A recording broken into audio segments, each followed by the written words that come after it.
We get patients coming in saying, I didn't tell you this, but I was getting injections in my eye every other month because the pressures were too high and I was losing my vision. And the doctors are like, I don't know what you're doing, but keep doing it. You don't need them anymore. People are coming back saying the hole in my vision that was permanently lost before I found this diagnosis is getting smaller. And so their eye exams are proving that they're regaining vision when they've been told that's not possible. And so those are some of the exciting kind of emerging fields of no one thought it was possible, yet the data showing it is. That was Nicole Garrett, and you've landed on the Me&My Health Up podcast. I'm your host, Anthony Hartcher, your well-seer. The purpose of this podcast is to enhance and enlighten your well-being. And today we have Nicole on the show to talk about hyperbaric medicine. Yes, we're going to explore the medicine in a pressurized environment and how it can help you, whether you're a peak performance athlete or whether you're trying to recover from a traumatic injury or whether you're going through radiotherapy or chemotherapy. If you're under extreme duress or you're under extreme sort of inflammation, then you might want to explore this hyperbaric medicine. So without much further ado, I'd love to welcome you into the discussion I'm having with Nicole Garrett. Welcome on the Me&My Health Up podcast. How are you, Nicole? I'm doing great. How are you today? Fantastic. Where are you joining us from? Los Angeles, California, little town called Beverly Hills. Nice. I'm really keen for you to bring the listeners up to speed with how you've arrived at what you're doing today. Yeah. I have a little bit of a unconventional way I arrived to working in hyperbaric medicine. I was actually a commercial diver and a dive medic. And so in dive medicine and commercial diving, we use hyperbarics to treat dive injuries. And so from there, it's just kind of evolved. I did a lot of work in trauma at the hospitals. I did some traumatic brain injury research. And then I went on to open a few hundred different hospital-based clinics here in the States before finally opening my own center here in Los Angeles. Beautiful. And so from a dive perspective, what's the outcome in terms of, like, as far as I understand, if you go to the surface too quickly, nitrogen dissolves in your blood, is that right? And by putting them back under pressure, it takes the nitrogen out of the blood, it could be getting all this muddled up, but, and then you slowly release the pressure as they should have when they were going to the surface. Is that how yeah. Yeah, you have Yeah. the basics down. When Okay. you're diving, you're breathing compressed gases, and our body can't use the nitrogen in those compressed gases. So if you come up too quickly, those little bubbles come out of solution. So think of like when you open a soda and you see the little bubbles that seem to form out of nowhere. That's the idea of what decompression sickness is. So when we put you in a hyperbaric chamber, we squish that bubble back down. And then we bring you out slowly and controlled so it comes out the normal way through breathing versus kind of coming out in your blood and creating a little blockage in your body. Right. Okay. So you've got these air bubbles, that are going to cause concern Yeah.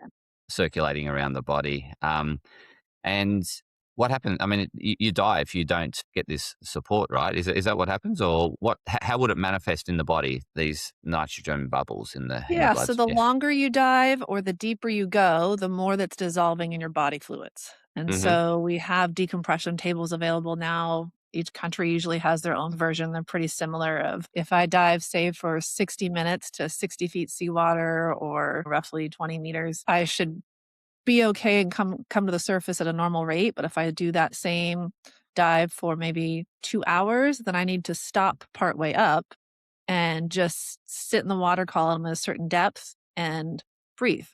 And you're allowing the bubbles to come out at that depth. Going back to that soda analogy, you have a soda that was shaken up, you kind of recap it real quick, let it Mm-hmm. calm down. That's a Okay. decompression stop. Yeah. And then when it's calmed down, you can slowly open it back up. And so that's what appropriate decompression would look like. Right. So, and then what was the thinking in terms of, like, you obviously you call it a hyperbaric medic, right? So you help people through this decompression. What was the thinking in terms of, like, how did you then think, oh, this could help people in hospital? Like, where's that link? Like, Yeah, I was not the one who originated that. I did get recruited to the hospital because of my background, but They actually used to have hyperbaric hospitals, and people would go live in a hyperbaric hospital because you get so much benefits from all the increased oxygen. Because when you're in a hyperbaric chamber, just like diving, you're breathing dissolved gases. We just give you oxygen instead of air. So we take out that decompression risk for the most part because your body will use that oxygen. And your body uses all that extra oxygen to heal things. And so in hospitals today, we use it to heal things like radiation injuries, diabetic wounds. If you had a surgery and it's not healing very well, it's the only thing in medicine we actually have that will regrow new blood vessels. And so, in the 1800s, they used to just put everyone in the hyperbaric hospital for a couple weeks and they'd come out better. Over time, they realized we can just put you in for a couple hours and you do a series of them instead of having to live in a giant hospital for Yeah. 2 weeks that's compressed because you're basically becoming like a saturation diver at that point. You can't really come out. You have to live there for 2 weeks. So Right. through advancements, we figured out we can tweak it a little and you don't have to be there so long. Right. So it really helps with the inflammation side. Is that one of the areas it support?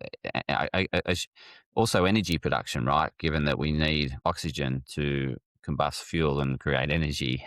So I assume if we've got good amounts of oxygen getting to our tissues, we can generate energy for the healing process. Is that Yeah, absolutely. It's a really potent anti-inflammatory. A lot of our patients come here and they may not be coming here for its anti-inflammatory effects, but they'll end up going off like arthritis medications while they're coming. It's such a potent anti-inflammatory. Our athletes really love it for that. And then, yeah, because you're getting more oxygenated, you start sleeping better, your energy production gets better. It's actually got some bacteriostatic and antiviral effects. The oxygen tensions are too high for those to be able to reproduce. So if you're fighting any infections or coming off of being sick, we can really accelerate your healing process. right? Okay. Okay. And you said it also helps angiogenesis in terms of the regeneration of blood vessels and Yes. to help that wound heal or the scar or the surgery. After surgery, I can imagine it'd be quite good post surgery.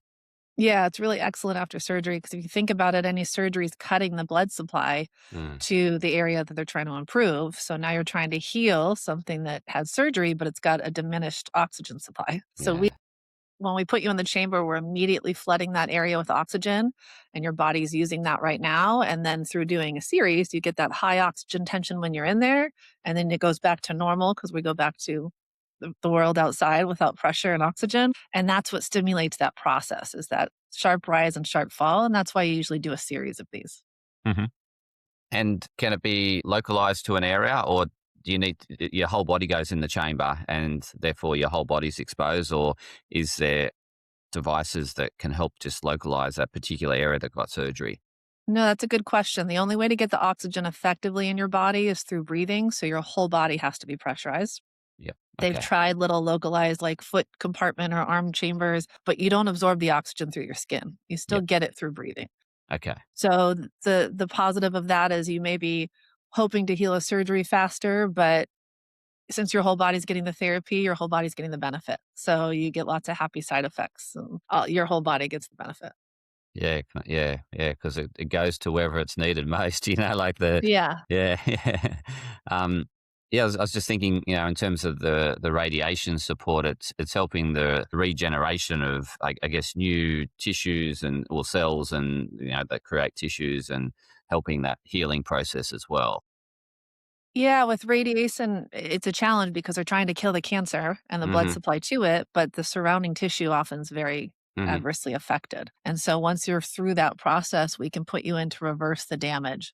mhm. And the tissue becomes kind of what they call fibrotic. And so if you get any cuts there, it's never going to want to heal. It's got a different texture than the rest of your tissue. For people who had radiation near the bone, a lot of time the bone starts to die because it's not getting enough oxygen. It's already got a very low supply to begin with. So we put you in the hyperbaric chamber, we reverse all that, we reestablish that blood supply so it becomes more normal again.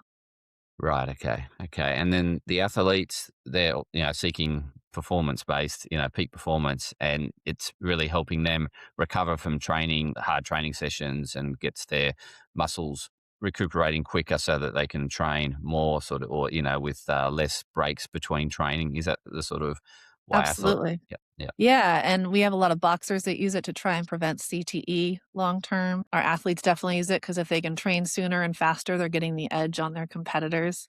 also just to repair in general. Some athletes take it a step further and they'll sleep in a hypobaric chamber, so like a reduced altitude room. And if you sleep in that for at least 10 hours, your body naturally produces more red blood cells to help compensate. And so you have more oxygen available to you on the field or the court. But the adverse side effects of that is you have less oxygen during your primary healing time, which is when you sleep. So they're a bit more prone to injuries. So they will usually balance that process with getting in the hyperbaric chamber to heal. Yeah. Okay. Okay. So it's finding that balance in terms of Yeah. meeting their needs around what they most need. And yeah, yeah. Okay. So it's very popular, I can imagine, with athletes to get that competitive edge. Yeah, absolutely.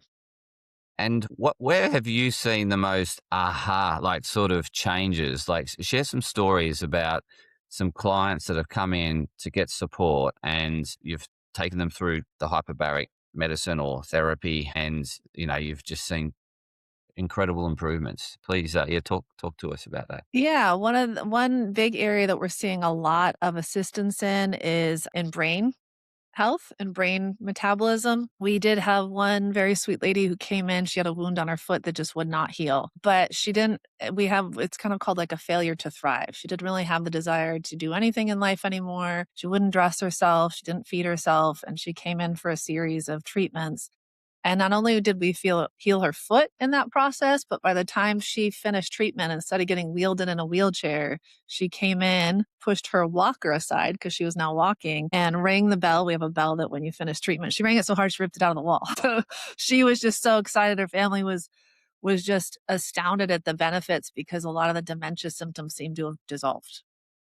And so obviously that wasn't what we were primarily treating her for, but to see that and the quality of life she got back for those years that she has now was, I mean, that was untouchable. And that'd be quite similar to the CTE that you spoke about earlier with boxers, is that they get particular trauma damage to an area of the brain, and it's it's hard to I guess help it to heal. And this is a way in which the body does the work itself through what you're supplying in terms of making sure there's adequate oxygen getting to the area, so it can regenerate and that neuroplasticity kick into gear. Yeah, exactly. I mean, the mechanism of action for both of those things is really similar to what we're treating even in the wound of the foot. A lot of times, the reason you're having those symptoms is some part of the brain is not getting all of the oxygen.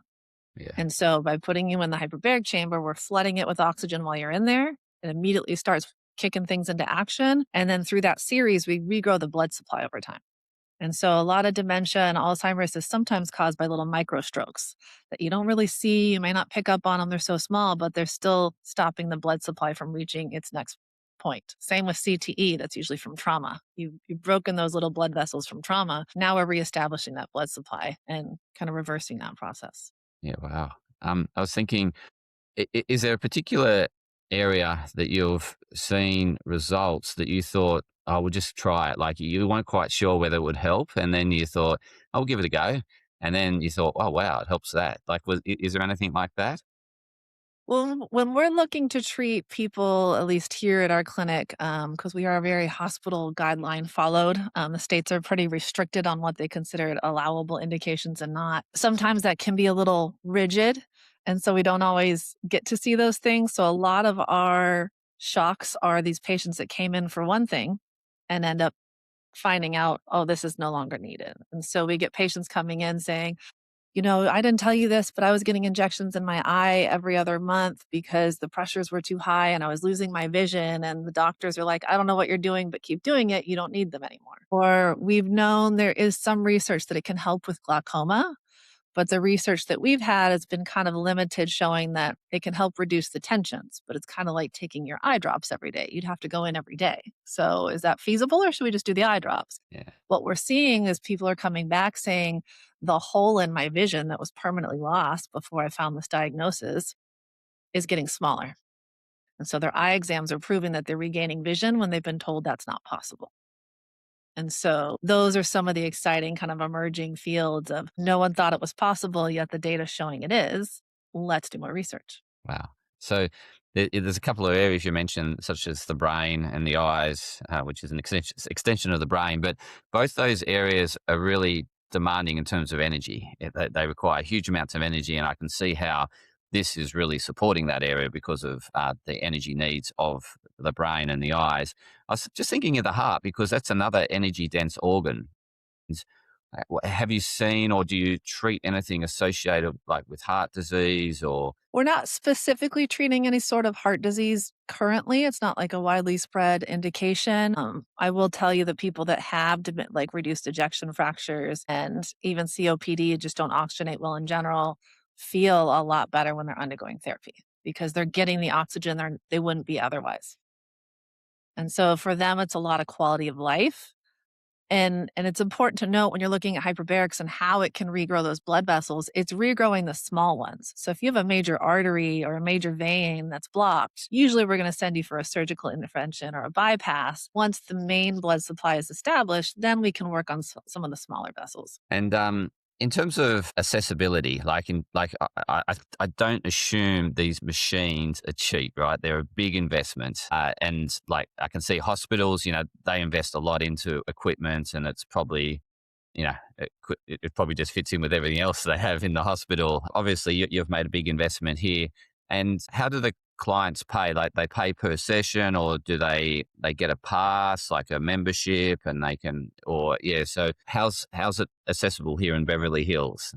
Yeah. So we are fully Medicare approved and insurance approved. So if you meet those qualifying indications, we work with those to get payment from the insurance company. However, if you don't, we usually do packages. And I think that's pretty true most places around the world. In Europe for sure, in Canada, if it meets the indications, the system will pay for it. If it doesn't, then it's cash based. And usually you want to do a package unless you're treating decompression sickness or a gas embolism from diving.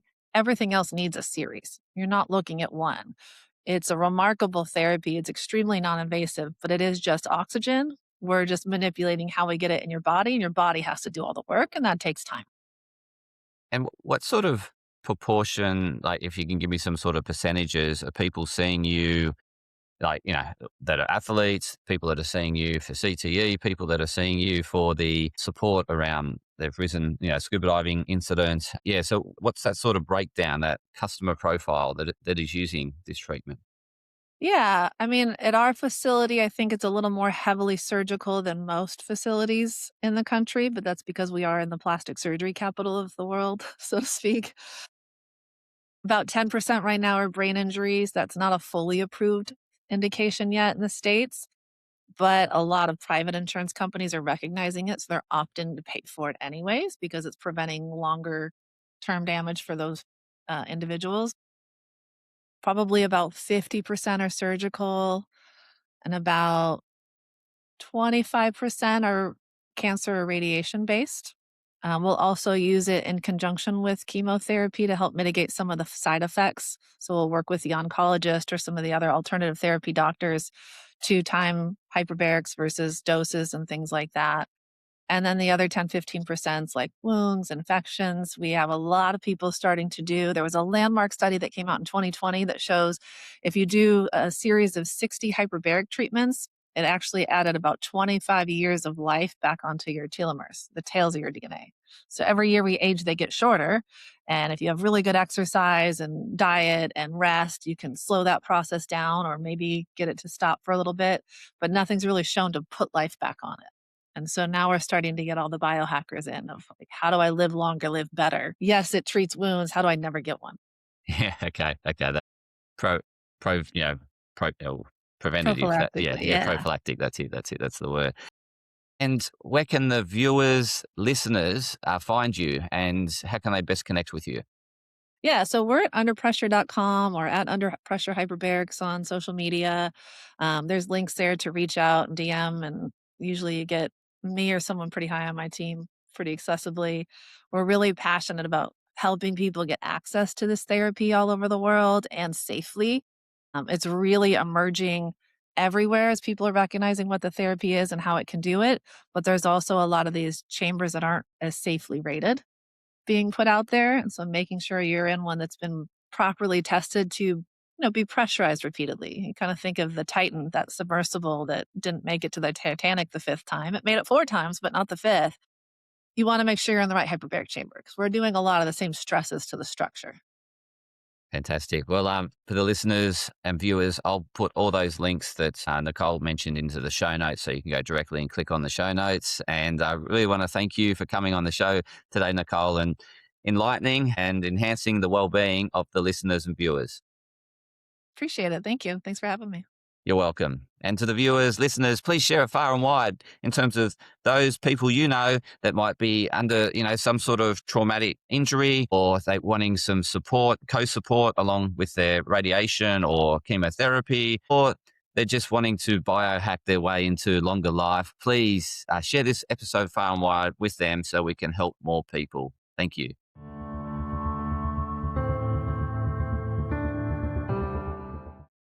Podcast disclaimer. This podcast and any information, advice, opinions, or statements within it do not constitute medical, healthcare, or professional advice and are provided for general information purposes only. All care is taken in the preparation of the information in this podcast. Connected Wellness Proprietary Limited, operating under the brand Me&My Health Up, does not make any representations or give any warranties about its accuracy, reliability, completeness, or suitability for any particular purpose. This podcast and any information, advice, opinions, or statements within it are not to be used as a substitute for professional, medical, psychological, psychiatric, or any other mental health care or healthcare in general. Me&My Health Up recommends you seek the advice of a doctor or qualified health provider with any questions you may have regarding a medical condition. Inform your doctor of any changes that you may to your lifestyle and discuss these with your doctor. Do not disregard medical advice or delay visiting a medical professional because of something you hear in this podcast. This podcast has been carefully prepared on the basis of current information. Changes in circumstances after publication may affect the accuracy of this information. To the maximum extent permitted by the law, Me&My Health Up disclaims any such representations or warranties to the completeness, accuracy, merchantability, or fitness for purpose of this podcast and will not be liable for any expenses, losses, damages incurred, indirect or consequential damages or costs that may be incurred as a result of the information being inaccurate or incomplete in any way and for any reason. No part of this podcast can be reproduced, redistributed, published, copied, or duplicated in a form without prior permission of Me&My Health Up.